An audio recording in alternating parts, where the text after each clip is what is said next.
Puede tomar su lugar de ese momento. Va a pedirle a mi hermano Santi que pone por aquí un toque. Venga, Santi. No va a predicar, tranquilo, hermano. No, lo va nervioso, pero no. Va a pedirle que me ayude a repartir esto que tengo por acá. Uno a cada uno, porfa. Creo que sí alcanzan. Y si no, ahí me avisa. Ahí mi hermano Santi les va a estar regalando algo, pero mis hermanos no se lo pueden comer. Durante el tiempo de la predicación no se lo pueden comer. Es como el único pero que hay. Eso que usted tiene por ahí es un kiss, como dicen, había mis hermanos que andaba en Estados Unidos, entonces mi inglés anda eficiente. O un besito también, como se le conoce por acá. Dios me permitió poder, y mientras Santi reparte eso, para contarles un poco, poder asistir a una conferencia que pasó cuya visión es justamente el de poder ayudar a personas, a familias y también a iglesias a profundizar en su fe a través del canto bíblico. Y es una experiencia realmente inolvidable, se podría decir, porque lo que más decían las personas que ya habían ido previamente es, esto que se hace aquí es como un vistazo del cielo. Y lo decían por la comunión con hermanos. Si usted puede ir al aniversario que tuvimos y la celebración que tuvimos del aniversario, usted puede dimensionar a qué se refieren con eso, ¿verdad? El poder alabar a Dios. Muy similar a la celebración de gozo, solamente que ahí todo es canto congregacional y puro canto congregacional y también enseñanzas que fortalecen eso. Era aproximadamente, ¿sí rindieron? ¿Sí alcanzaron? Súper, hermano, no se los coma a todos, ¿ah? Alrededor de 6,000 personas de varios países, varios continentes, Estados Unidos, fuera de Estados Unidos, de Brasil, de Singapur, de Japón, de todo lado. Y algo muy bonito es que aunque siempre está la barrera del idioma y demás, el creyente se muestra creyente. Y usted puede ver a las personas, usted puede volver a ver y ver toda esa cantidad de gente y pensar, y esto comenzó con 12. Y la gran comisión fue expandiéndose y Dios permitió, y eso es una pequeña muestra, una pequeñísima muestra de todos aquellos que Dios ha llamado y han obedecido a la voz para salvación. Pero bueno, dicho esto, ya que mi hermano Santi terminó de repartir, quiero comunicarlo, quiero preguntarle algo.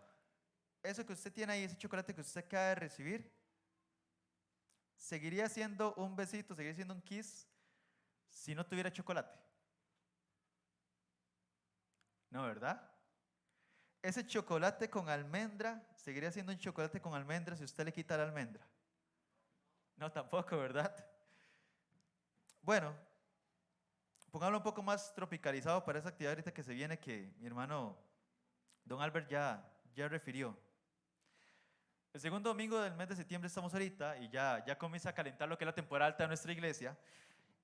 Y la más cercana actividad que tenemos es ese culto de conmemoración de la independencia de Costa Rica, con un culto muy bonito y con una comida que ya es tradición en nuestra iglesia. Y es un buen chifrijo. Pero le pregunto, ¿un chifrijo sigue siendo chifrijo, se le quita el chicharrón?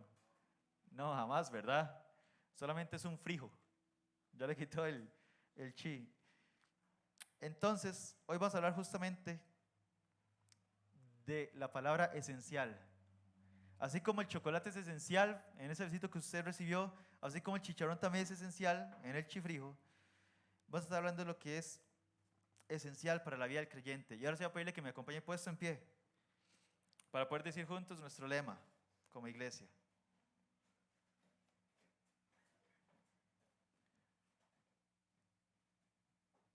Dice así, lo decimos a la cuenta de 3. 1, 2 y 3. No existen iglesias perfectas, pero sí iglesias saludables. Juntos lucharemos para que la IBB San Rafael sea una iglesia saludable, generosa, piadosa, discipuladora y creciente. Esencial, mis hermanos, esencial. La definición es aquello que es importante y que es necesario, de tal forma que no se puede prescindir de ello. Usted la tiene por este lado, por este lado, ahí está, al contrario. Esencial es aquello que es importante y necesario, de tal forma que no se pueda prescindir de ello. Y quiero que me acompañe el libro de Eclesiastés, capítulo número 12. Hoy vamos a estar estudiando 3 pilares que te ayudarán a mantenerte enfocado en aquello que debe ser esencial en tu vida como creyente. 3 pilares que te ayudarán a mantenerte enfocado en aquello que es ser esencial en tu vida como creyente. Libro de Eclesiastés capítulo número 12.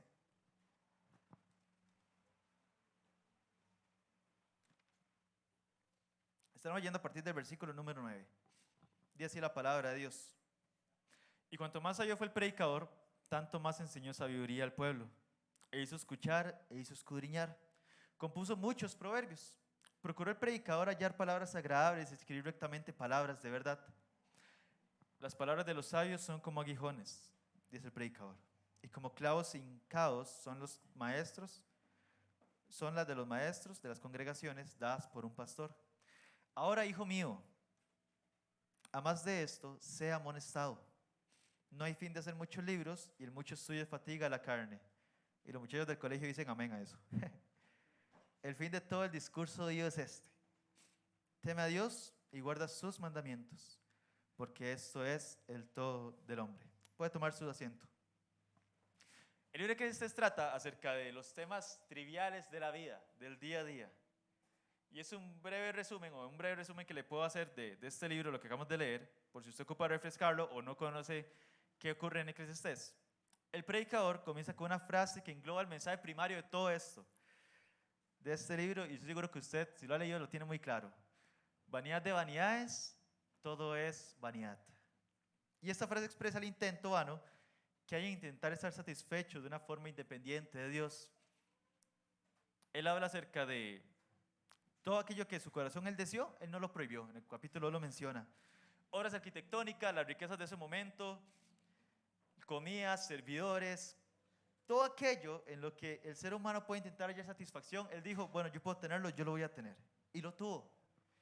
Y un pensamiento más orientado al sentimiento que a la razón era lo que él tenía.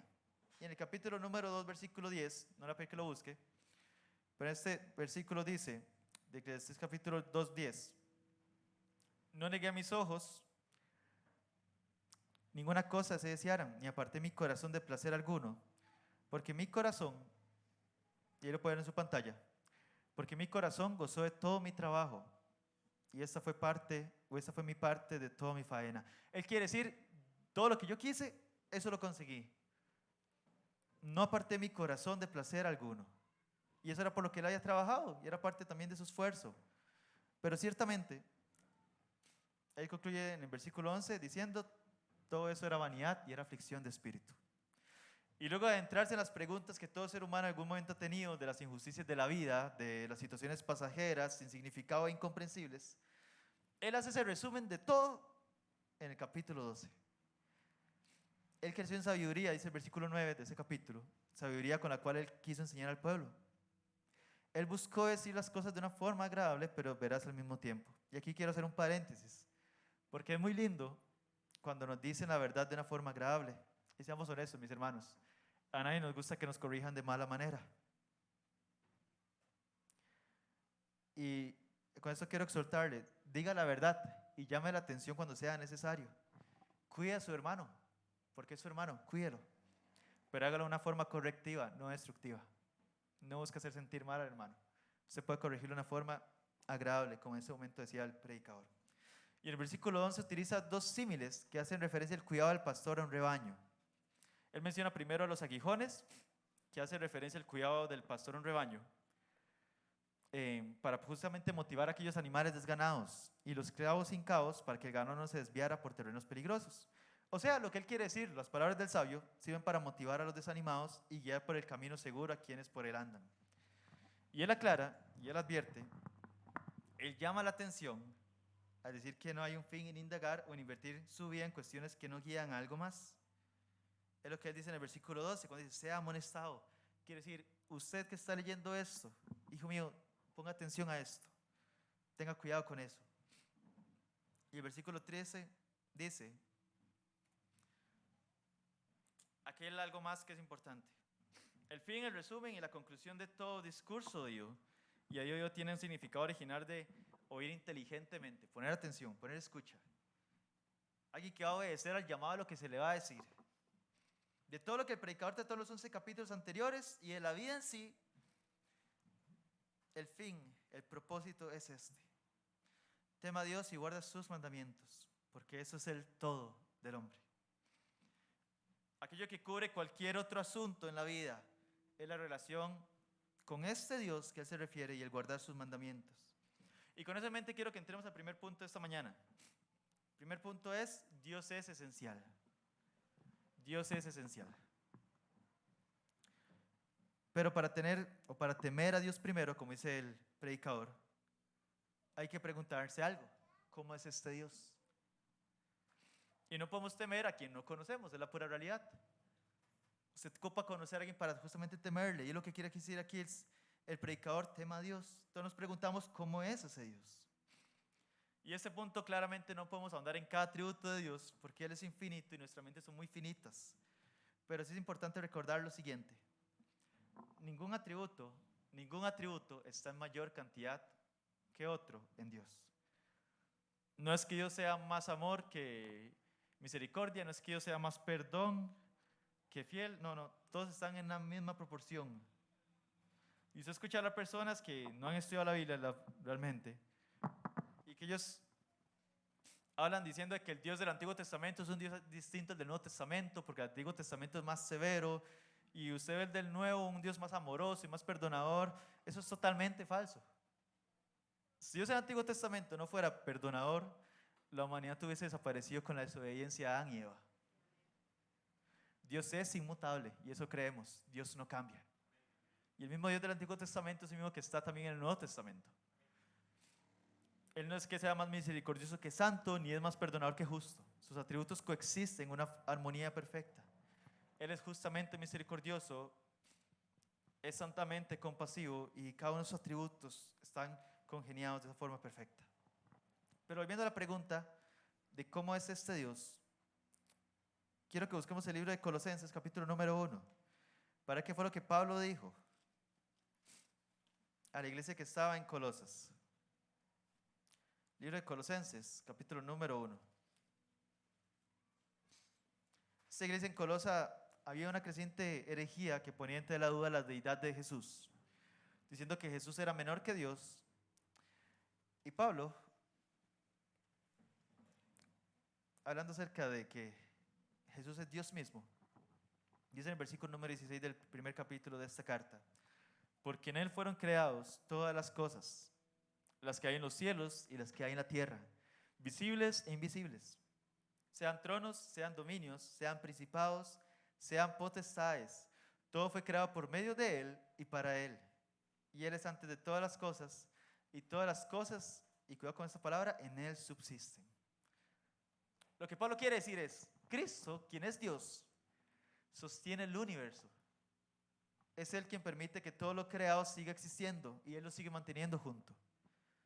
Entonces, ¿es Dios esencial para el ser humano? ¿Es Dios importante y necesario de tal forma que no se puede prescindir de Él? Claro que lo es. Dios es el creador de la vida humana y Dios es quien permite que cada ser humano vivo en este momento continúe existiendo. Porque si yo no existiera, imagínense, simplemente no habría nada. Si quisieran quitar a Dios de la ecuación y verdaderamente fuera así, todo desaparece. No queda nada más que pensar. Dios mismo sostiene toda la creación. Dios es eterno. Y si yo no existiera, al no existir nada, como Dios es eterno, el apóstol Juan, que estuvo inspirado por el Espíritu Santo, fue claro cuando él escribió en el Evangelio, según Juan capítulo 1, versículos del 1 al 3. En el principio era el Verbo, refiriéndose a Jesús, y el Verbo era con Dios, y el Verbo era Dios. Este era en el principio con Dios. Todas las cosas por Él fueron hechas. Como dice en la pantalla, sin Él nada de lo que ha sido hecho fue hecho.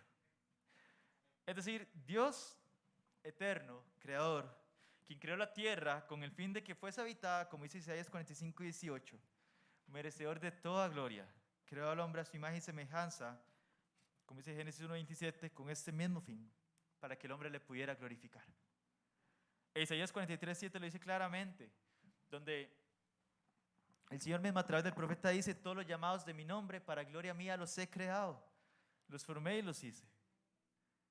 Pero ¿creen ustedes, hermanos, que el plan de Dios era que la humanidad se quedara en el Edén sin pecar nunca? Bueno, si usted no sabe muy bien la respuesta, usted puede leerlo en el libro de Apocalipsis, que va por ahorita ver en su pantalla, donde en el capítulo número 13, en el versículo número 8, dice, y labraron todos los moradores de la tierra, cuyos nombres no están escritos en el libro de la vida del Cordero, que fue inmolado desde cuándo, desde el principio del mundo. No dice después de que Adán y Eva pecaran, no dice después de que Israel no entrara en la tierra prometida, no, no, inmolado desde el principio del mundo.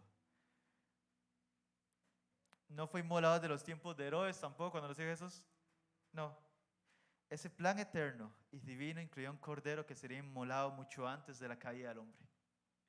Y en palabras del pastor cristiano Eden Wilson Tozer, la gracia no vino cuando nació Cristo en un pesebre. No vino cuando Cristo fue bautizado o ungido por el Espíritu. No vino cuando Él murió en la cruz, ni vino cuando resucitó de los muertos. No vino cuando Él fue a la diestra del Padre. La gracia, desde los remotos comienzos por medio de Jesucristo, el Hijo Eterno, y fue manifestado en la cruz del Calvario en ardiente sangre y lágrimas y sudor y muerte. Pero siempre ha estado operando desde el principio. Si Dios no hubiera operado en gracia, habría barrido a la raza humana. Habría aplastado a Adán y Eva bajo sus talones en terrible juicio, pues eso venía sobre ellos. Pero como Dios es un Dios de gracia, Él ya tenía planeado una eternidad. No una turbación en la estrategia divina. ¿Qué quiere decir esto? Que al caer la humanidad, con este evento que pasó en el Edén, Dios permitió que le pudieran conocer aún más. Dios permitió que se le pudiera conocer más su carácter y permitió tener motivos para adorarle, más de los que ya tenían Adán y Eva. Nos permitió conocer su misericordia que mostró en Adán y Eva al no deshacerse de ellos por desobedecer y que día tras día Él nos muestra. Nos permitió conocer su perdón, su redención, su amor incondicional, su justicia, también su ira. Aún al pecar, y quiero que piensen esto, aún al pecar Dios siempre estuvo cercano a su pueblo. De Adán hasta Abraham usted encuentra que Él estaba hablando con ellos. Con Moisés usted le ve en el monte Sinaí, con Israel a través de su tabernáculo, con el arca del pacto a través de los profetas, Él daba su consejo. Y aún después de esos 400 años de silencio que hubieron y que usted encuentra desde Malaquías hasta Mateo, el mismo Dios hecho hombre vino a esta tierra. Él habitó, extendió su tabernáculo, es lo que dice en original en Juan 1:14. Y aún después de resucitar y ascender, Él no se quedó ahí a la diestra del Padre dejándonos solos. No, Él envió a su Espíritu. Dios es esencial para este mundo. Claro que lo es. Es esencial porque acabamos de ver ahorita, sin Él no existiría nada. Dios sostiene a su creación. Dios la sostiene. Pero aún con todo esto, también es esencial para su pueblo. Porque a través de Jesús es que podemos acercarnos confiadamente al Padre. Y es lo que dice el libro de Hebreos en el capítulo número 13. Cuando el autor estaba escribiendo justamente, haciendo una referencia a lo que estaba pasando en ese momento con el grupo de hebreos que estaba en la dispersión, que estaban muchos dudando, estaban algunos no totalmente convencidos del Evangelio, si volver o no, si los sacrificios eran necesarios y demás. Y con esto, él escribe, y lo ve en su pantalla, porque no os habéis acercado al monte que se podía palpar y que ardía en fuego, a la oscuridad, a las tinieblas y a la tempestad. No nos acercamos a eso, hablando de los que creemos en gracia, sino que os habéis acercado al monte Sión, a la ciudad del Dios vivo, Jerusalén la celestial, a la compañía de muchos millares de ángeles, a la congregación de los primogénitos que están inscritos en los cielos, a Dios el juez de todos, a los espíritus de los justos hechos perfectos, a Jesús, el mediador del nuevo pacto, y a la sangre rociada que habla mejor que la de Abel. Ese es nuestro Dios. Ese es el Dios que está cercano a su pueblo. Jesús nos da el acceso al Padre y el Espíritu Santo es su sello, que demuestra que somos hijos en Él. Su Espíritu es quien hace su obra de convicción de pecado, su obra transformadora y santificadora dentro de nosotros, y su guía en la vida, y cuando en respuesta a su guía nos postramos ante Jesús. Claro que Dios es esencial para tu vida creyente. Claro que lo es. Pero el Dios verdadero no quiso que el conocimiento acerca de Él fuera nada más narrado únicamente por experiencias personales privadas, a diferencia de otras sectas. No, esa forma no es una forma segura. Y el apóstol Pedro era consciente de eso. ¿Ha visto usted qué fuente es la que hemos usado para hablar ahorita de los atributos de Dios? Entonces que Dios ha revelado su carácter. Él lo reveló en este libro. Él lo reveló en su palabra. Y ese es el segundo punto en esta mañana. No solamente Dios es esencial, sino también la Biblia es esencial para el creyente. Y Pedro vivió los mejores, o una de las mejores, si no la mejor experiencia que un ser humano podría vivir para testificar que Jesús es Dios. Y quiero que vayamos este momento al libro de Lucas, al Evangelio de Lucas, capítulo número 9, para que veamos cuál fue ese acontecimiento que Pedro en carne viva vivió. Lucas capítulo número 9, versículos a partir del número 28. Libro de Lucas capítulo número 9, versículo 28. Un evento que presenció Pedro junto con el apóstol Juan y también con Jacobo. Grupito cercano que tenía el Señor en ese momento también de los apóstoles. Dice así la palabra de Dios. Aconteció como 8 días después de esas palabras. ¿Cuáles palabras? Bueno, las palabras que usted puede encontrar justamente antes de esto, de cuando Jesús había anunciado su muerte, que tomó Jesús a Pedro, a Juan y a Jacobo y subió al monte a orar. Y entre tanto que oraba, la apariencia de su rostro se hizo otra y su vestido blanco y resplandeciente. Y aquí 2 varones que hablaban con él, los cuales eran Moisés y Elías, quienes aparecieron rodeados de gloria y hablaban de su partida que iba Jesús a cumplir en Jerusalén. Y Pedro y los que estaban con él estaban rendidos de sueño. Mas permaneciendo despiertos, vieron la gloria de Jesús y a los 2 varones que estaban con él. Y sucedió que apartándose ellos de él, Pedro dijo a Jesús: Maestro, bueno es que nosotros que estemos aquí y hagamos 3 enramadas. Una enramada es una tienda para acampar. Una para ti, una para Moisés y una para Elías, no sabiendo de lo que decía. Mientras él decía esto, vino una nube que lo cubrió y tuvo temor al entrar en la nube. Y vino una voz desde la nube que decía: Este es mi hijo amado, a él oíd. Y cuando cesó la voz, Jesús fue hallado solo, y ellos callaron, y por aquellos días no dijeron nada a nadie de lo que había visto.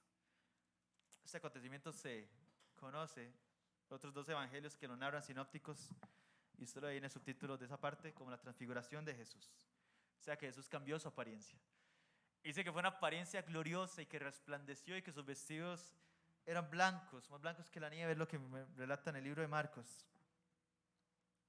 Y Pedro, asombrado por eso, y como lo narra también Lucas diciendo, no sabe lo que estaba diciendo, le dice: hagamos 3 enramadas, Señor. O sea, una tienda para poder quedarse ahí, para poder habitar. Pero no sabe lo que está diciendo. Ahí es cuando interrumpe la voz del Padre y dice: no fíe sus ojos en ellos 2. Este es mi hijo amado, a él oíd. Y después de eso, después de ese acontecimiento más increíble que pudo vivir Pedro, él se iba a referir a él. Él iba a quedar justamente con ello. Segunda de Pedro, capítulo número 1. Veamos qué es lo que Pedro se refiere con este acontecimiento que él vivió. Segunda de Pedro, capítulo número 1, versículo número 16. Pedro sabía que falsos maestros le iban a tratar de desacreditar lo que en su carta le estaba escribiendo, referente a la segunda venida de Cristo, diciendo que él hablaba de fábulas o historias de ficción inventadas por su imaginación con tal de ganar seguidores y ganar prestigio y riquezas. Eso era lo que estaban diciendo en ese momento de Pedro. Pero Pedro iba a defender con evidencias que esas palabras que él predica no eran ningún invento de él. Versículo número 16. Porque no se hemos dado a conocer el poder y la venida de nuestro Señor Jesucristo siguiendo fábulas artificiosas, sino como habiendo visto con nuestros propios ojos su majestad. Vaya que lo vieron. Pues cuando él recibió de Dios Padre honra y gloria, le fue enviada desde la magnífica gloria una voz que decía: Este es mi Hijo amado, en el cual tengo complacencia. Y nosotros oímos esta voz enviada del cielo cuando estábamos con él en el Monte Santo. Tenemos también la palabra profética más segura. ¿A qué se refería Pedro al acontecimiento? No, él habla de la palabra profética más segura, a la cual hacéis bien en estar atentos como una antorcha que alumbra en lugar oscuro, hasta que el día esclarezca y el lucero de la mañana salga en vuestros corazones. Entendiendo primero esto, que ninguna profecía de la Escritura es de interpretación privada, porque nunca la profecía fue traída por voluntad humana, sino que los santos hombres de Dios hablaron siendo inspirados por el Espíritu Santo. Y el sentido gramatical del versículo 19 que usted halla cuando dice que tenemos esta palabra profética más segura, en original se quiere referir, para tener un mejor entendimiento, tenemos más segura la palabra profética. ¿Qué es lo que quiere decir Pedro? Que la Escritura tiene más autoridad que cualquier experiencia humana. Y hermano, usted no va a ocupar comprarse un libro, usted no va a ocupar ver una película acerca de un niño que fue al cielo y que volvió para ver que el cielo realmente es verdad. No, usted no ocupa ver eso para creer en el cielo. Eso solamente demuestra que su fe no está fundamentada correctamente. Y sabemos que el cielo es real, ¿por qué? Porque este libro así lo dice. No ocupamos buscar otra fuente más. Si no lo dice este libro, yo no quiero entonces creer. Este libro es la fuente de veracidad absoluta y es aquello que Dios engrandeció por sobre todas las cosas.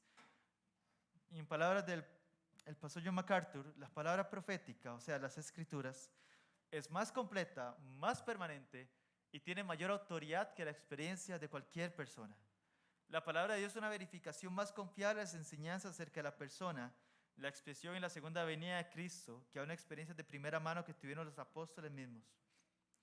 ¿Y sabe qué hace Pedro con aquellas personas que buscaban lo que en este libro decía? Los felicitó. Los felicitó. ¿Por qué? Porque ellos estaban atentos a lo que en ella decía. Ellos estaban viendo, como dice el versículo 19, esto como una antorcha que alumbra un lugar oscuro, hasta que el día esclarezca y el lucero de la mañana salga en vuestros corazones. Pero mientras tanto, mientras eso, la Biblia es esencial, creyente. No niegue su imprescindibilidad. Usted no puede conocer a Dios fuera de ella.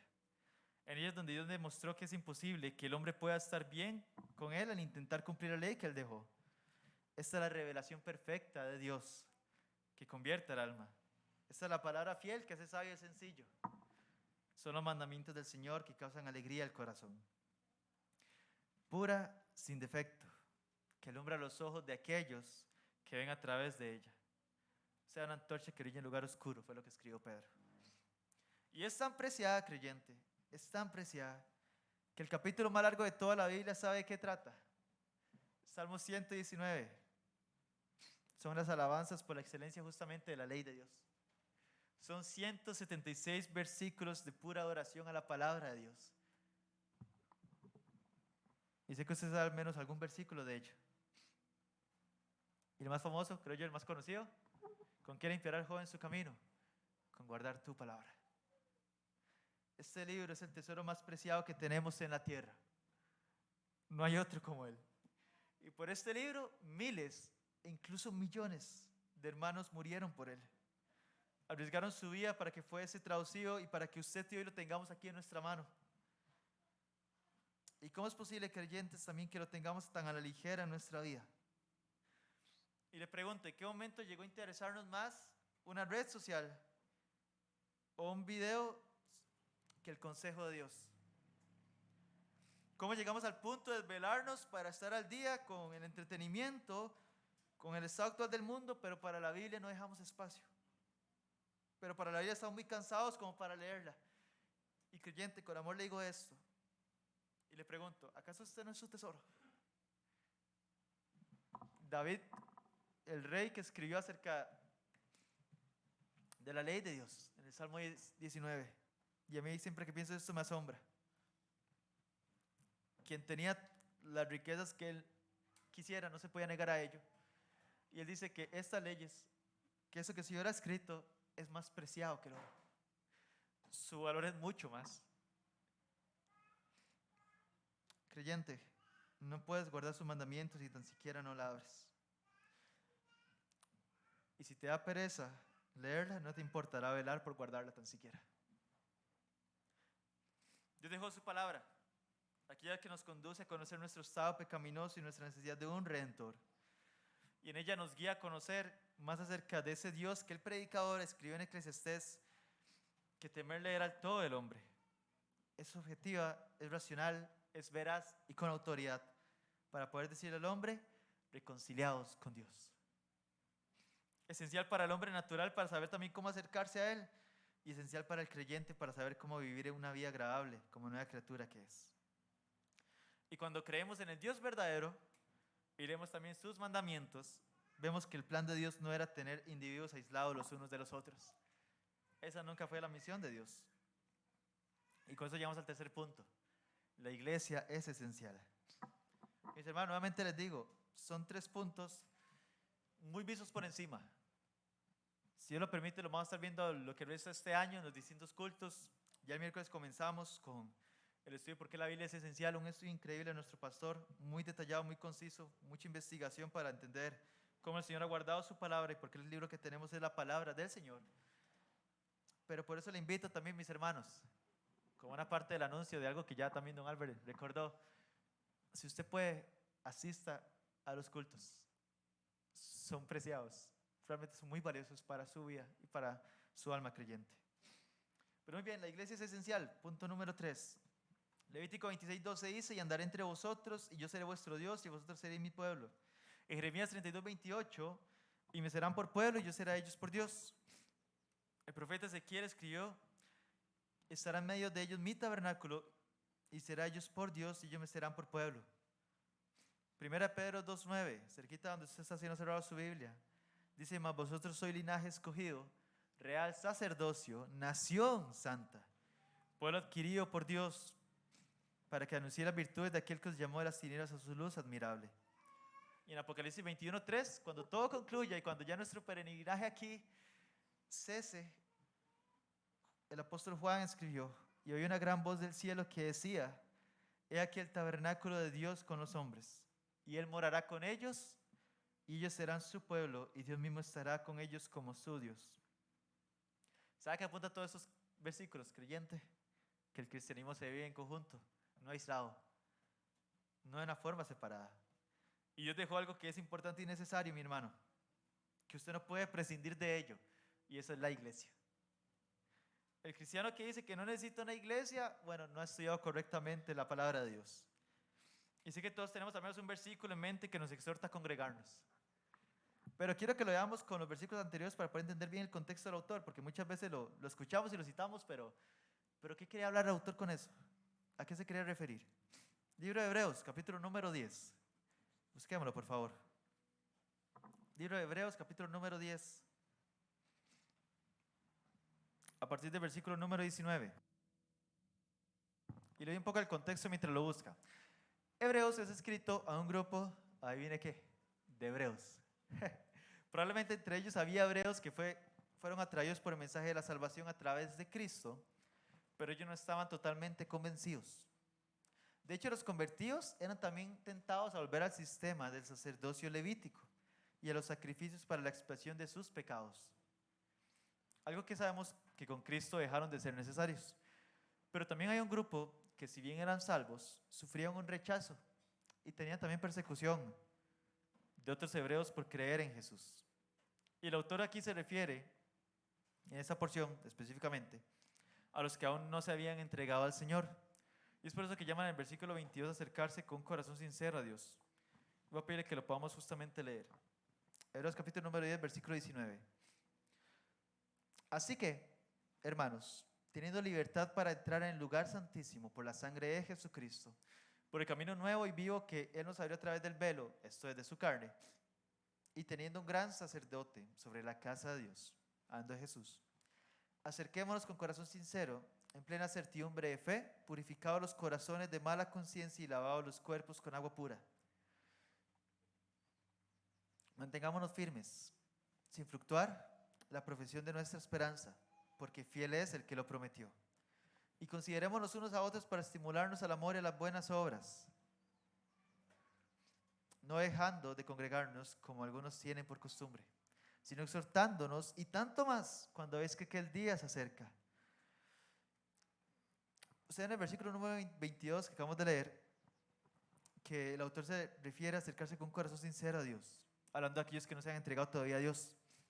Y ante esas vicisitudes que los creyentes enfrentaban, esos problemas, esas persecuciones, Él llama a mantenerse firmes en la salvación, sabiendo que aún en esas persecuciones Dios los iba a proteger de ellas. ¿Por qué? Porque fiel es el que lo prometió.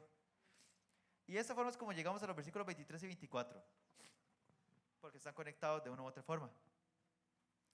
Y el versículo número 23 y 24, donde dice, o el 24 y 25 mejor dicho, considerémonos unos a otros para estimularnos al amor y a las buenas obras.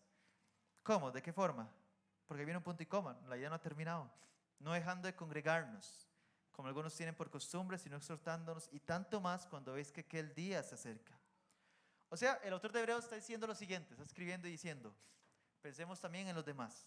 No solamente en nuestra situación, sino que esta oportunidad de persecución sea un aliciente, sea algo que pueda encender, un estímulo para incitar a los demás hermanos al amor y a las buenas obras. ¿Y de qué forma lo iban a hacer? ¿Cómo iban ellos a estimular esto? El amor y las buenas obras a los demás hermanos. Bueno, no dejando de congregarse. La oración colectiva en la congregación es un aliciente increíble para el creyente. Porque cada vez que entramos aquí recordamos que no estamos solos en este caminar. Cada vez que estamos aquí nos reunimos como cuerpo, como la iglesia que Dios ha formado localmente acá, podemos hallar en hermanos un soporte, ya sea para pedirles que oren por nosotros, ya sea para orar por otros también. ¿Por qué es necesario entonces no dejar de congregarnos, sino más bien exhortarnos? Diciendo ahí el autor, algunos tienen de costumbre que se han dejado de congregar, bueno, no, exhortémonos. ¿Por qué? Porque aquel día se acerca, el día en el que nuestro Salvador volverá por nosotros. Y la palabra original para exhortar aquí es parakaleo, que quiere decir motivar, alentar, animar. Entonces el texto se refiere, creyente, a que el día del Señor, en el cual Él va a venir, está cerca. Pero no es un momento para dejar de congregarnos, no. ¿Y qué responsabilidad, dice el autor de Hebreos, de animar al hermano que está dejando de congregarse? No es del hermano mismo. Aquí nos está llamando, aquí está diciendo nosotros. La iglesia es esencial, creyente, porque estamos unos a otros, apoyándonos, estamos cuidándonos, alentándonos, motivándonos, regañándonos también, consolándonos, velando porque todos lleguemos con éxito al final de esa carrera. Eso es lo que el autor de Hebreos quiere decir. No se deje congregar, hermano, no se deje congregar. Algunos lo tienen por costumbre, qué lástima, pero usted, creyente, no deje congregarse, porque aquellos que lo han dejado hacer, aquellos que están con ganas de dejar ser, que están desmotivados por una u otra razón en la vida, exhórtelos. Y tanto más, con mucha más razón, porque ese día que el Señor viene está cerca. ¿Sabe cómo afecta a la iglesia, a la asamblea de los santos que Jesús declaró en Mateo 16:18 que iba a prevalecer hasta que Él regresara por ella, por su desposada? ¿Sabe cómo afecta la iglesia en general al mundo? Porque también tiene un efecto en eso. Ya vemos el efecto de Dios para el hombre natural y para el creyente, también de la palabra de Dios.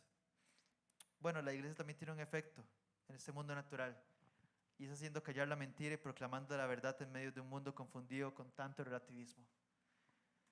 La iglesia es esencial, mis hermanos, y lo vemos claramente en el libro de Hechos, capítulo número 4, y lo va a ver proyectado ahorita en su pantalla.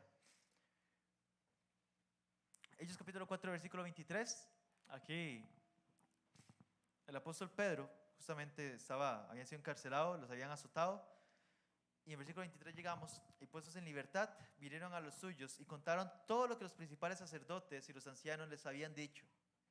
Y ellos, la iglesia, habiendo los oídos, alzaron unánime la voz a Dios y dijeron: soberano Señor, tú eres el Dios que hiciste el cielo y la tierra, el mar y todo lo que en ellos hay.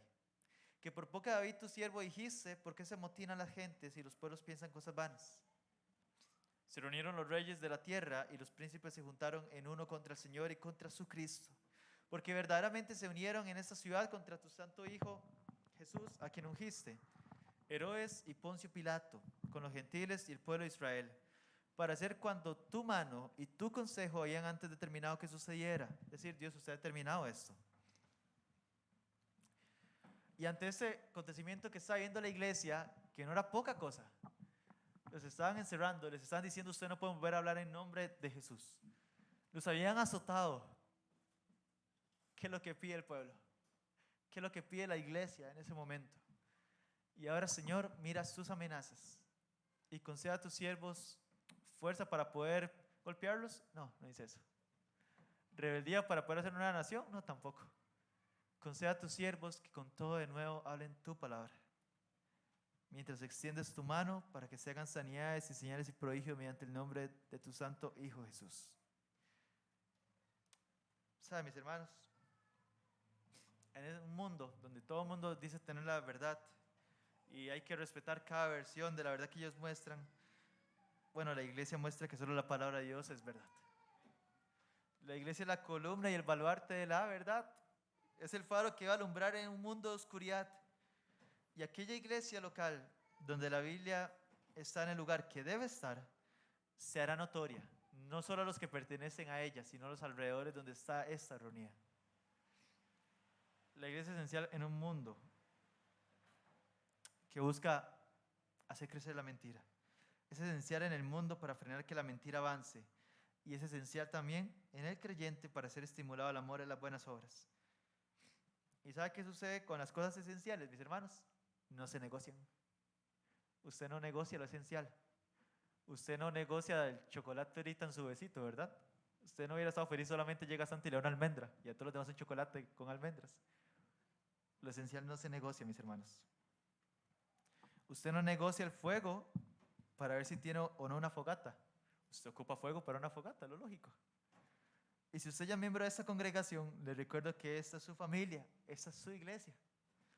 ¿Vendrán situaciones en su vida que los animarán a continuar? Claro, por supuesto. Los hebreos tenían eso. En esta carta que acabamos de leer, ellos están sufriendo persecución por creer y aún así eran llamados a no desistir.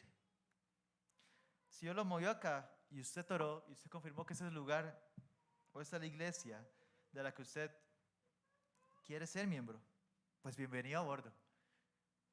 Pero no deje morir a su familia espiritual, mi hermano. No la deje morir acá. Estamos agradecidos con el Señor porque ahorita la familia pastoral no se encuentra. Están en el retiro de matrimonios, pero no por eso nosotros podemos dar libre y ya. Aquí no nos reunimos por apoyo al pastor únicamente.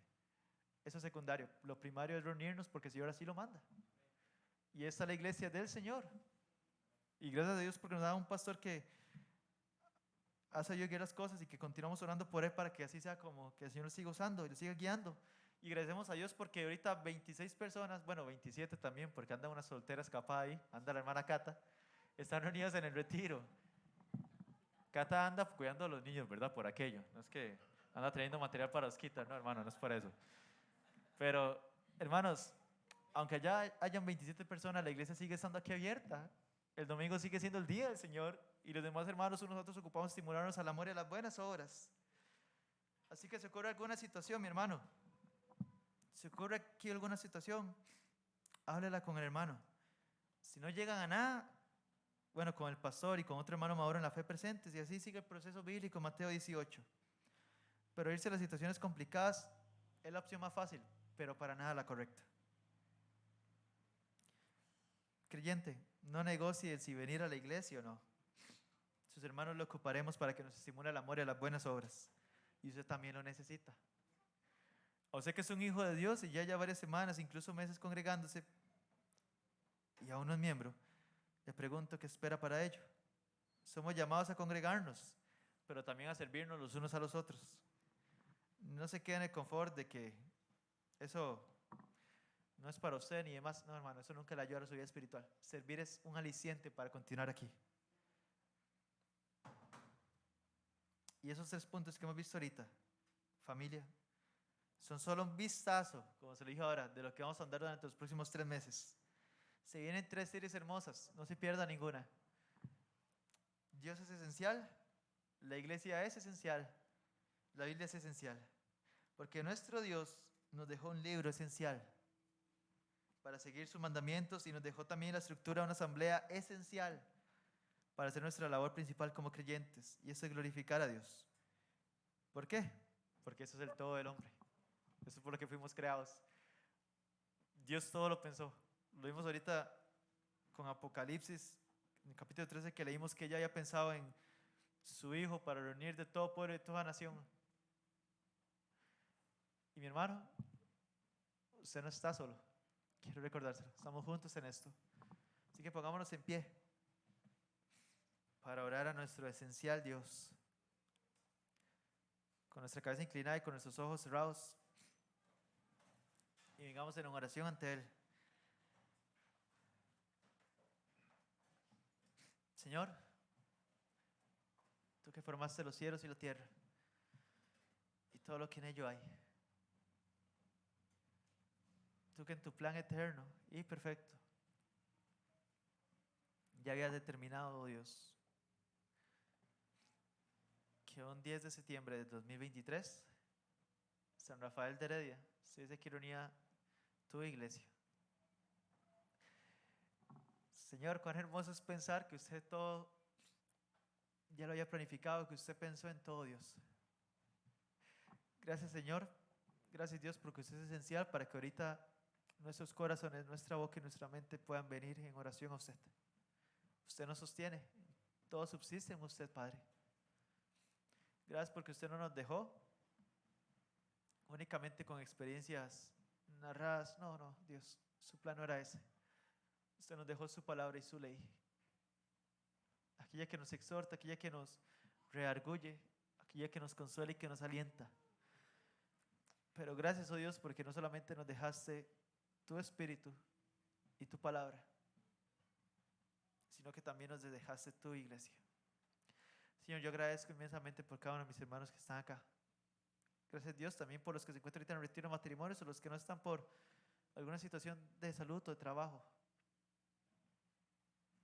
Señor, oramos porque nos falta mucho.